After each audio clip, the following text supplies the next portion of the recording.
নমস্কার। চলে এলাম একটা নতুন ভিডিও নিয়ে। আজকে আমি একটা ঘটে যাওয়া ঘটনা আপনাদের সঙ্গে শেয়ার করব। ঘটনাটা হচ্ছে, বাবা ওইদিকে দেখো, তোমাকে দেখছি ওখানে, ওখানে দেখো, ওখানে আমি কথা বলি, ওই যে ওখানে দেখো, ওই যে এইদিকে এইদিকে এই দেখো, এইদিকে দেখো, এইদিকে। ঘটনা হচ্ছে যে কিছুদিন আগে আমি আমার পোকোকে নিয়ে একটুখানি ডাক্তার দেখাতে গেছিলাম। মানে ওদের একটা ডগিদের একটা হসপিটাল আছে, তো সেখানে গেছিলাম। তো ভাবলাম কি যে ওখানে একটুখানি ওকে বডিটা ওয়েট করিয়ে নেবো। আর বডিটা ওয়েট করিয়ে তো ওখানে ভ্যাকসিন, যে ও টাইম হয়ে গেছিলো, তো ভ্যাকসিনটা কিনে আমি নিয়ে গেছিলাম যে ওখান থেকে ভ্যাকসিনটা দেওয়া করাবো। তো যাই হোক, ওর বাপি আর আমি ওকে নিয়ে গেছিলাম, বাইকেই নিয়ে গেছিলাম। ও বাইকে যেতে খুব ভালোবাসে, কারণ বাইকে তো সব দেখতে দেখতে যায়। আর চার চাকা সেটা হয় না, তো বাইকে যেতে যেতে খুব ভালোবাসে। ও বাড়ি থেকে যখন বেরোলো খুব আনন্দের সঙ্গে বেরোলো, নিয়ে যাচ্ছি। যাই হোক, ওখানে গেছে, ওখানেও ডাক্তারদের সঙ্গে বা যারা যারা সবার সঙ্গে খুব মজা করলো।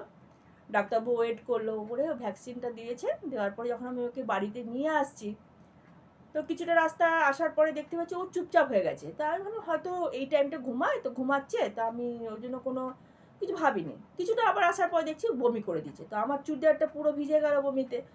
তো আমি আবার ভাবলাম যে কি জানি, হয়তো সকালবেলায় এমন কিছু খেয়েছে, তার জন্য হয়তো ওর অসুবিধা হচ্ছে। বাবা এখানে এখানে শো, এখানে শো, এখানে শো। তো যাই, তার কিছুটা আসার পর দেখছি কি, মানে ও যাওয়ার সময় এত আনন্দ করতে করতে গেল, দেখতে পাচ্ছি যে চুপচাপ হয়ে গেছে, একদম কোনো রেসপন্স। বাবা শো শো, বিস্কুট দেবো, বিস্কুট নিয়ে আসছি, বিস্কুট নিয়ে আসছি, এখানে শো। তো কোনো রেসপন্স করছে না। হঠাৎ করে দেখছি কি, বাচ্চা আমার আর কোনো মানে নড়ছেও না, চুপচাপ হয়ে গেছে। ওর বাপিকে আমি বলছি কি, দাঁড়াও তো, গাড়ি দাঁড় করতে, গাড়ি দাঁড় করতে, কেন এরকম করছে। বাবা কি হচ্ছে, বসো বসো বসো, এখানে বসো, এখানে বসো বসো বসো। তারপরে গাড়িটা দাঁড় করিয়েছি। তো দেখছি বাচ্চা আমার করে, আর আমি তো রাস্তার মধ্যে চিৎকার শুরু করে দিয়েছি, কান্নাকাটি শুরু করে দিয়েছি। তখন রাস্তার লোকজন সব জড়ো হয়ে গেছে যে কী আবার চিৎকার করছে কেন। তখন আমি বললাম, দেখুন আমার বাচ্চা এরকম অবস্থা। তো বলছি, ম্যাডাম চিন্তা করবেন না, দাঁড়ান আমি দেখছি। তখন ওরা আবার কোথা থেকে জল ঠল নিয়ে এলো, ওকে জল ঠল দিল। তো তারপর দেখছি ওই চোখটা একটুখানি খুলেছে, নিয়ে আবার বন্ধ করে দিয়েছে। আমি ওর বাবাকে বলছি, তুমি শিগগির করে তুমি ডাক্তারবাবুকে ফোন করো। তারপরে ওর বাপি আবার ডাক্তারবাবুকে ফোন করি, ডাক্তারবাবু বলছে আপনারা কত দূর গেছেন। তো আমরা বললাম যে মোটামুটি 10 মিনিট মতো চলে এসেছি। বলছে আপনারা বাড়ির দিকে যাবেন না, আপনারা আবার ব্যাক করে বাচ্চাকে নিয়ে আসুন। তারপরে আমরা আবার নিয়ে যাবো। তখন ওই রাস্তায় যে লোকগুলো ভীষণ ভালো ছিল, ওরা বললো কি যে ম্যাডাম আপনি চলুন, আপনাকে 4 জায়গায় পৌঁছে দিচ্ছি। তারপরে ওকে নিয়ে 4 জায়গায় ওখানে গেলাম। তখন আমি তো রীতিমতো ডাক্তারের সঙ্গে, মানে এমন অবস্থা হয়ে গেছে, মানে রীতিমতো ডাক্তারবাবুর সঙ্গে আমি এক্সাইটেড কথা বলছি, কিন্তু আমার ওরকম করা উচিত হয়নি। যাই হোক, তখন আমার মাথা ঠিক ছিল না। তারপরে ডাক্তারবাবু ওকে দেখলো, দেখে মানে কোথায় টেপাটেপি করলো, করে একটু চোখে মুখে জল টল দিল। দেখছি তখন বাচ্চা একটুখানি হ্যাঁ হ্যাঁ করে চোখটা খুলেছে। তখন বিশ্বাস করি না, তখন মনে হচ্ছে আমার প্রাণে জল এসছে। মানে এমন কন্ডিশন হয়েছিল, মানে মনে হচ্ছিল যে আমার মানে হাত পা, মানে পায়ের তলার মাটি নেই, আমার শরীরের মধ্যে যে কীরকম একটা লাগছিল। তারপরে কী হবে, ডাক্তারবাবু বললেন কী হয়েছে, তো এরকম হঠাৎ করে হলো। তো বলছি আপনি ভয় পাবেন না, মনে হয় ওর মানে কোনো গ্যাস ফর্ম হয়েছিল, গ্যাসটা থেকে ওর একটু মানে, তারপরে গরম, মানে মাস দুয়েক আগের ঘটনা বলছি। তো তখন এতটা গরম না, গরম তো ছিল, তো গরমটাও ছিল, তবে গ্যাসও হয়ে গেছিলো, তো সেই জন্য হয়তো এই কন্ডিশনটা হয়েছে। তো বলছে আপনি চিন্তা করবেন না, বাড়িতে নিয়ে যেয়ে ওকে এসিতে রাখবেন। আমরা দেখুন, ও তো সবসময় জন্য এসিতেই থাকে, ম্যাক্সিমাম সময়টা এসিতেই রাখি।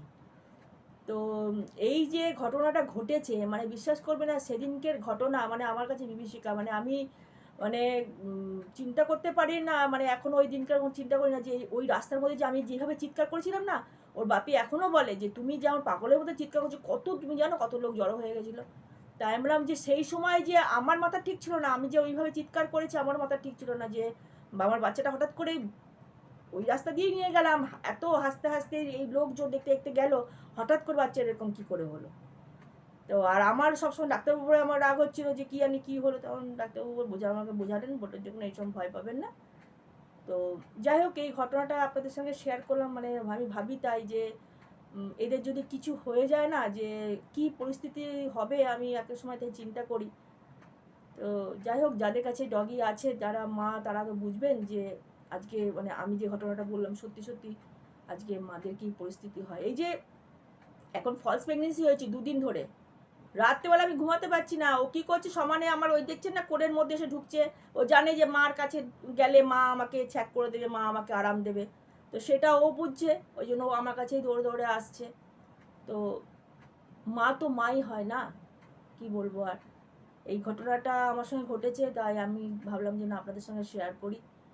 বাচ্চা যে এরা যে মানে আমাদের কাছে কি মানে মানে কোথায় যে আমাদের এদের মানে মনের মধ্যে কোথায় যে আমাদের কাছে আছে, আর কি বলবো বলে বোঝানোর মতন না।